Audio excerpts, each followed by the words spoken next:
Hey, it's Brett, and this is Brett and Some Books. Today we are continuing Who Ate the First Oyster by Cody Cassidy. This chapter is called Who Performed the First Surgery.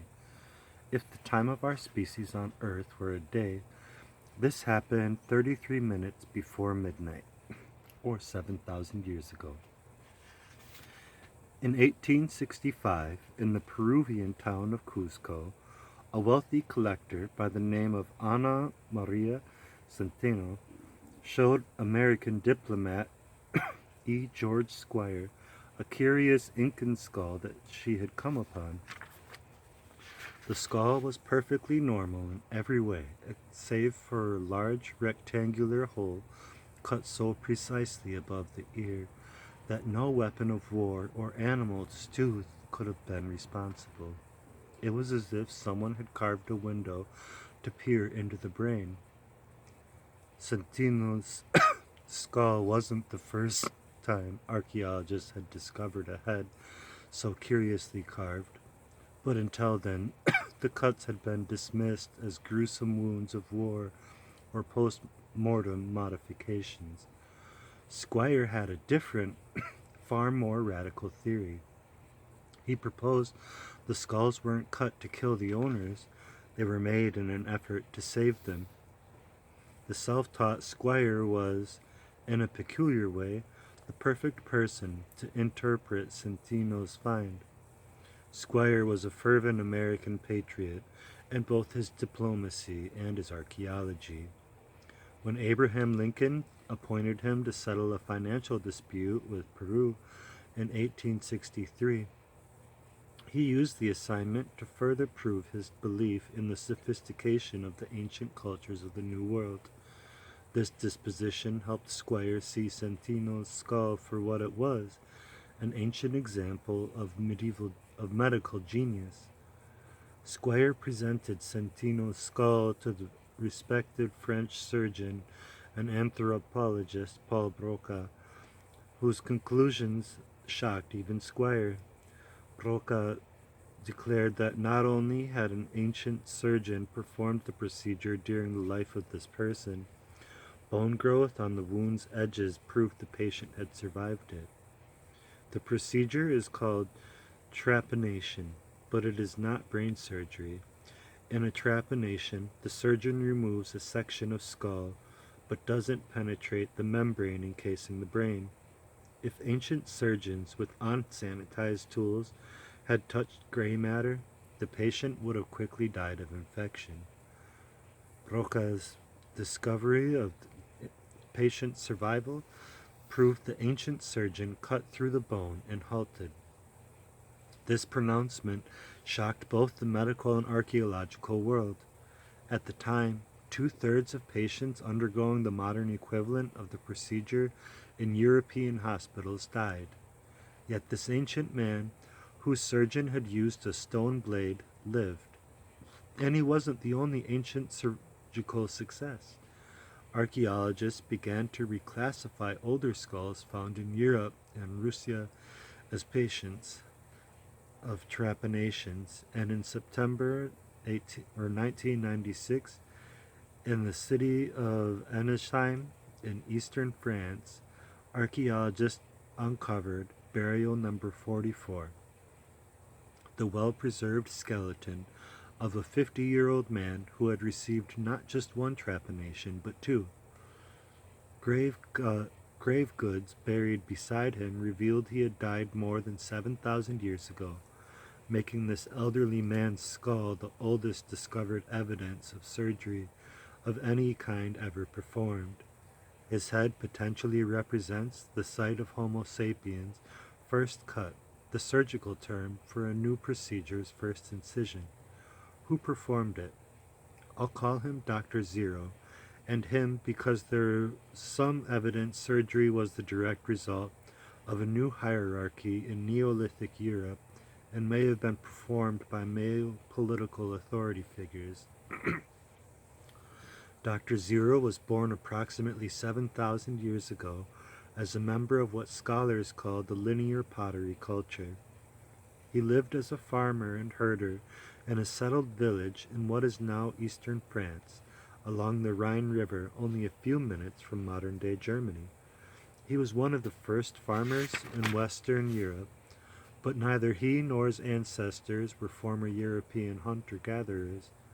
Studies of ancient DNA have largely determined that as agriculturalists moved into Europe, they pushed out or exterminated the hunter-gatherers rather than assimilating them. His community lay at the frontier of this agriculturalist push. His people grew wheat, peas, and lentils, herded cattle, and occasionally hunted deer. The farmers and herders used the fertile ground along the floodplains and former pathway of the Rhine to support their crops. The village itself consisted of only a handful of longhouses, approximately 100 feet in length, made of massive oak posts with slanted thatched roofs and rows of poles in support. Dr. Zero was short. Men of his time and place averaged 5'4", as a result of his unbalanced, cereal-intensive diet that would have been as hard on his growth as his teeth. He would have been among the first fair-skinned Europeans, and DNA suggests he most likely had brown eyes with dark hair and was lactose intolerant. His dependence on a few food sources left him vulnerable to flood, drought, and disease. Starvation was an ever-present risk, and his health was far worse than his hunter-gathering neighbors, who benefited from a varied diet. He made his tools entirely of stone, wood, sinew, and other organic materials. He chopped trees with adzes, sharpened stone axe heads affixed to wooden handles, and used sharpened flint and obsidian rocks as knives and arrowheads. Today, archaeologists describe his era as Neolithic Europe, the age of the continent's first farmers. Dr. Zero must have been an authority figure within his community, as a Stanford professor of archaeology, John Rick, tells me. To convince someone that carving through their skull is a good idea, one must have some measure of authority over them. When I asked Rick why there's no evidence of surgery before Dr. Zero, he told me the entire concept of authority, by way of anything other than sheer physical size, is a rather recent development in the history of Homo sapiens. Our modern faith in someone's expertise derives from what anthropologists call specialization. Today, trust in the authority of others forms the basis of most professional relationships, but it's a relatively new concept that didn't begin until farming allowed one person to produce food for more than themselves. This food surplus enabled some members of society to specialize in different fields, such as military, governance, or medicine. The more efficient farmers became, the more people were freed to pursue increasingly specific trades. The transition to farming and herding is also marked the beginning of wealth. For the first time in human history, one person could have more than someone else. They could have more cattle, for example, or more crops. 30% of the graves in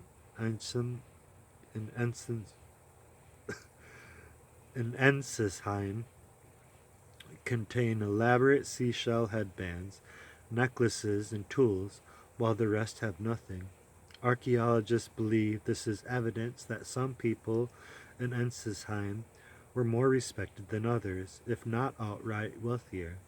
Farming led to income inequality, and if someone has more than you, the inevitable tendency is to believe they know more than you, too, Rick tells me. The wealth gap, combined with increasingly specialized professions, according to Rick, introduced and accelerated the concept of authority.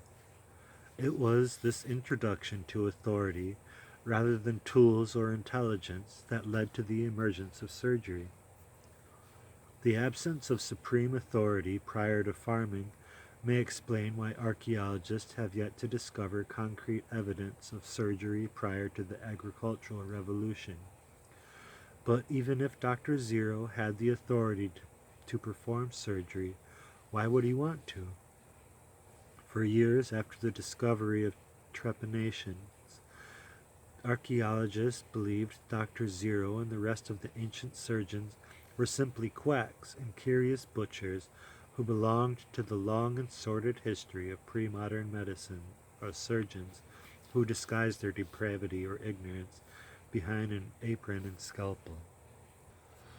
But the sheer number of trepanations found across the world complicates what would otherwise be a straightforward explanation.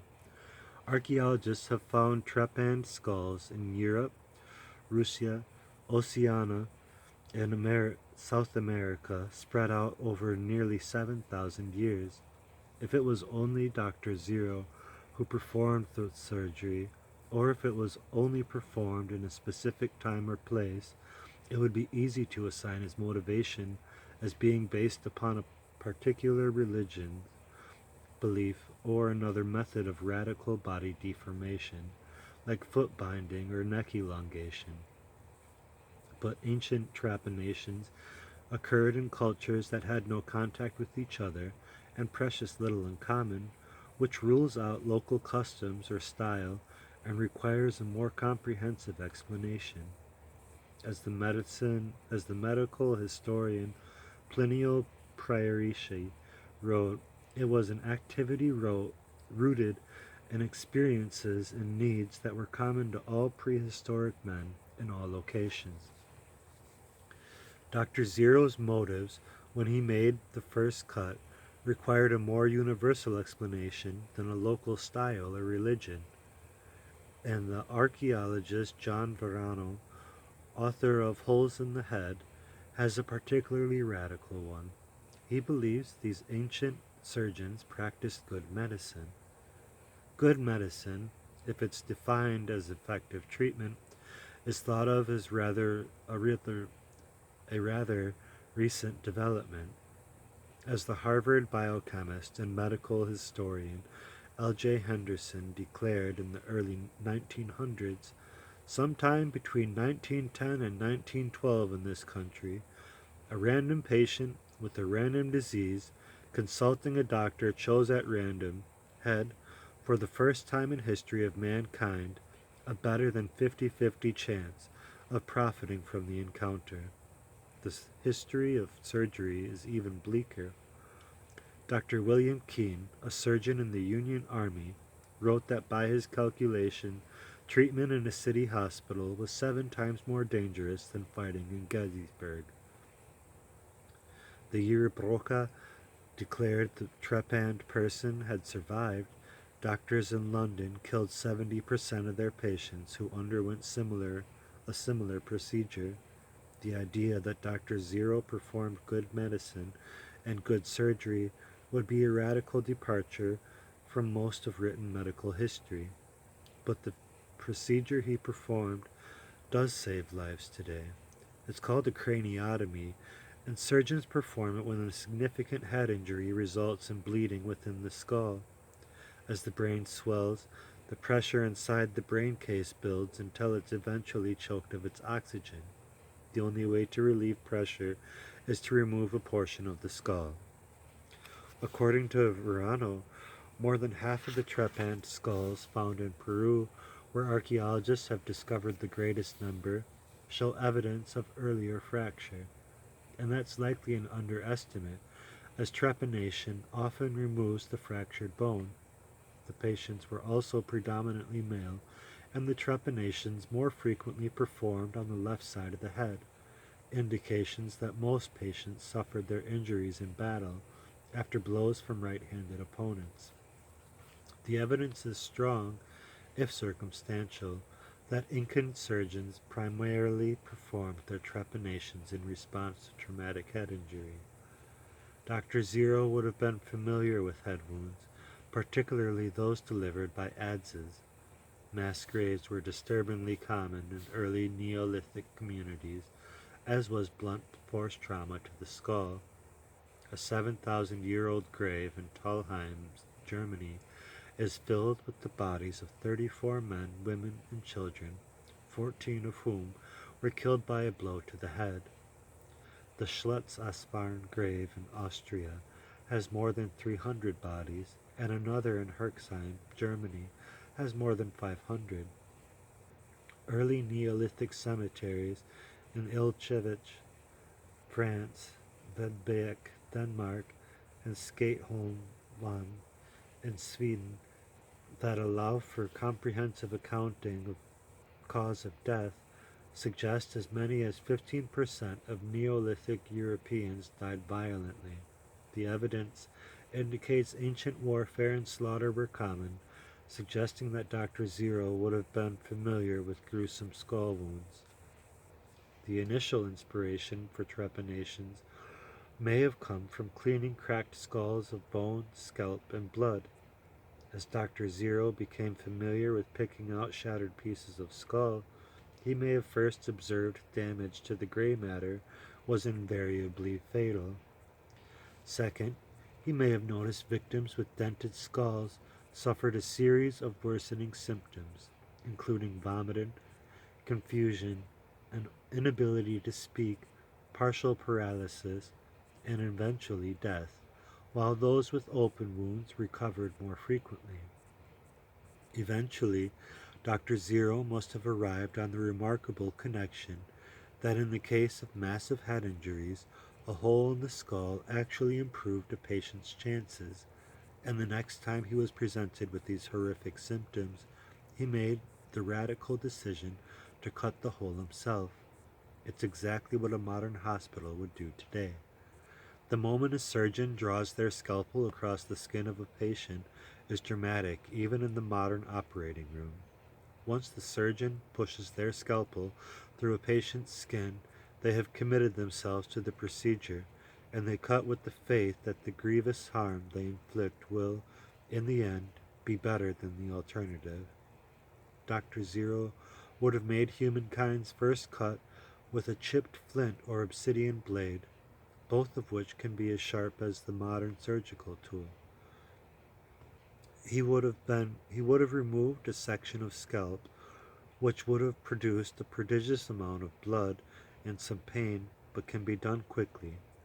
Once past the scalp, he would have gone to work on the bone, but the pain for the patient would ease as there are no nerves in the skull. One reason trepanations could have been a common ancient surgery is the relative ease for both the surgeon and the patient.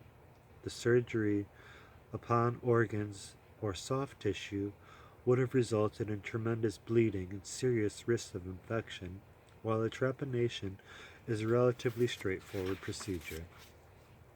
Verano notes that there were a few methods used by ancient surgeons to cut through the skull, but the most successful one, judging by ancient survival rates, is the shaving method. Rather than drilling through bone, which risks the surgeon punching through into the dura mater, Dr. Zero may have whittled away at his patient's skull with small cuts. Once past the skull, Dr. Zero would have been presented with a semi-hardened jello-like pool of coagulated blood, called the subdural hematoma, pressing into the dura mater. After Dr. Zero removed it and relieved the pressure, the results would have been dramatic. The patient's neurons on the surface of their brain would fire again. The confusion, paralysis, and slurring would cease, and any witness would think they had witnessed a miracle. Unlike in modern craniotomies, the skull wouldn't be replaced with a titanium plate, so the patient would leave the operation with depression in their head. But the scalp would eventually heal over, and some patients lived for years afterward. In the long run, trepanation success might even have become its curse, because it's clear the method quickly became overprescribed. A few skulls suggest surgeons used trepanations to treat types of head pain they would have been ill-suited for. In the case of one trepanned child in Peru, archaeologists can see inflammation in the skull indicative of a middle ear infection. The severe pain the child experienced seems to have inspired the surgeon to trepan, because the surgeon cut the skull in the area of the infection. Unfortunately, not only would trepanation have been ineffective, it would have made her condition considerably worse. The hole would have allowed the infection to spread into the dura mater, probably resulting in a lethal case of bacterial meningitis. A lack of bone healing on the skull shows the child did not survive. But even when the procedure was warranted, the long-term post-operative outlook might not have been entirely positive for many of Dr. Zero's patients. Devastating skull fractures that require trepanations can have long-lasting impacts on the survivors. According to a study published in the journal Neurology in 1985, over half the victims of penetrating skull injuries developed epilepsy. An onset of seizures could explain why Zero trepanned his patients a second time, but unfortunately, trepanation is ineffective for epilepsy, and the patient would have eventually died. When Dr. Zero's time came, the members of his community may well have marked his passing with ceremony or grave gift. Those typically included headbands, necklace, and tools, but perhaps the citizens of Enesheim left Dr. Zero with something different, a piece of sharpened obsidian, history's first scalpel. And that's the end of that chapter. Please like and subscribe for more, and I'll catch you in the next one.